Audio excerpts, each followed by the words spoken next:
Alright, so as I mentioned, we're putting in a Procharger and a full exhaust. Well, we've kind of finished it.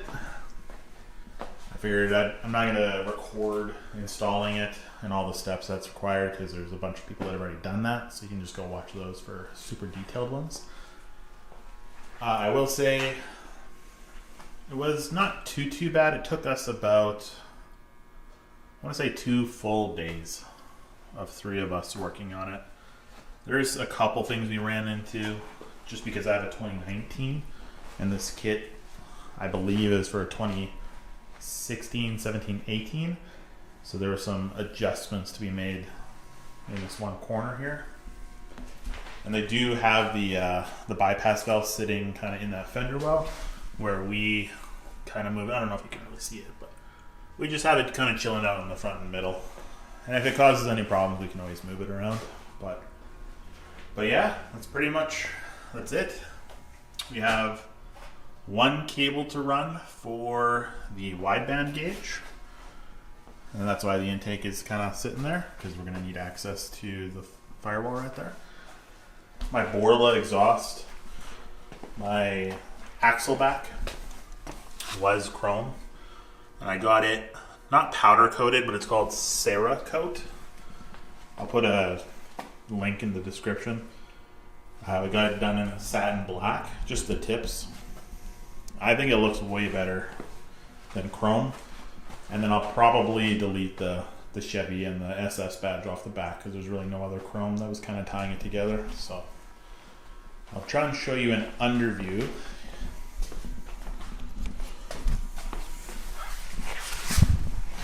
I don't know if you can see it, but we have Texas Speed Longtube headers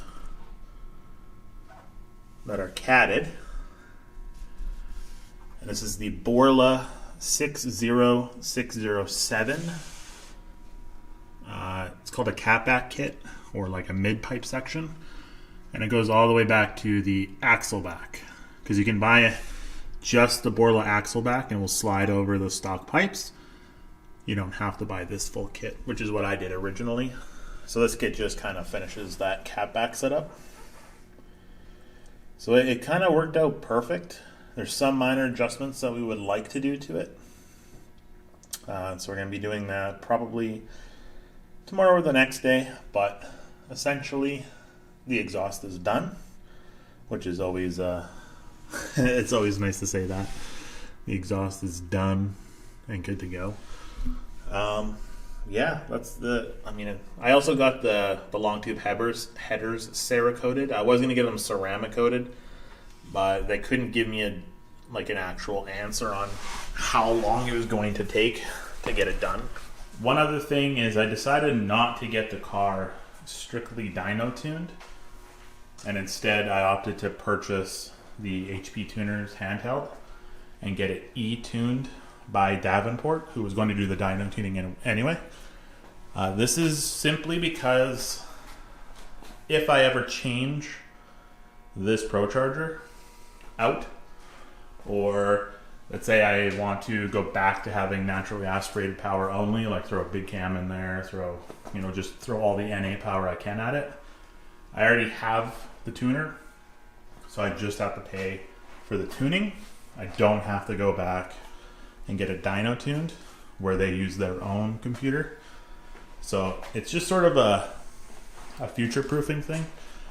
Other than that, so the car is ready to go. We actually had it running with open headers, which I will put the clip in shortly. It sounds absolutely crazy. Obviously, open header, anything will sound crazy. You'll notice it fluctuates in RPM a lot. That's just because it's just the O2 sensors, the factory ones, move back a little bit.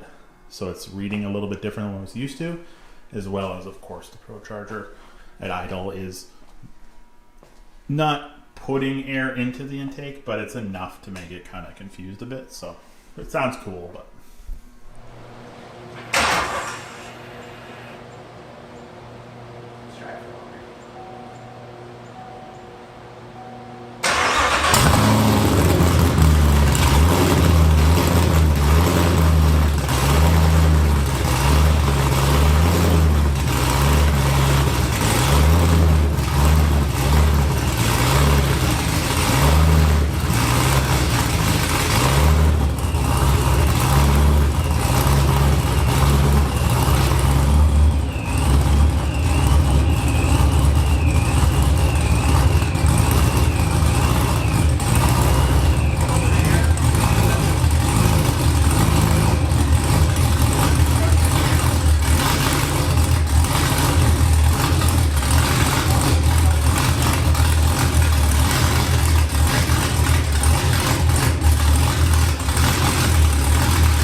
So yeah, so things left to do is wire up the AEM wideband gauge, which will sit in this bad boy. I don't know if it'll focus. Inside the AC vent of the car. So it replaces this, just pops out. Then this goes in there, so you still get your like air vent, and then your gauge just sits there and it can still like move around. I like that a lot better than the one that sits here, in just my personal opinion. Then I just have to run the JMS fuel pump booster, and that will require me to take out the carpet in the trunk, and I believe take out the back seats. Maybe, we'll see. Just to run the cable. The cable just has to run, and then it just intercepts the gas pedal cable. There's a cable connection behind the gas pedal. You just unclip it, clip theirs in, and then clip the factory one to theirs, and then that wire can just run all the way back through the car. So yeah, I'm probably going to I'm going to try and wire in the gauge tonight. I think we're on like 2 or 3 weeks now of this. Just, we haven't really been able to consistently put down hours into it. But we're just so close. We're so close. There's a couple more things to do, and then I can actually firm up the date for tuning and get it kind of ready to go. The weather does need to cooperate. It was snowing here yesterday, so it's just that feeling of I need to rush, need to get it done, and then in reality it's, well, who cares? It's snowing. Like, there's nothing, you can't do anything anyway. But yeah, we'll just see how it goes. We'll see if these tires can hold up to that much power. I'm not too confident in that, but we'll cross that bridge when we get there, and we'll cross it together. But yeah, I just wanted to give a quick update where we're sitting, what's going on with the car. I'm pretty pumped. I want it to get done. Like, I just want it to get done. But I'll try and be a little bit patient, make sure it's done correctly, and we'll see you guys later. All right, have yourself a good one.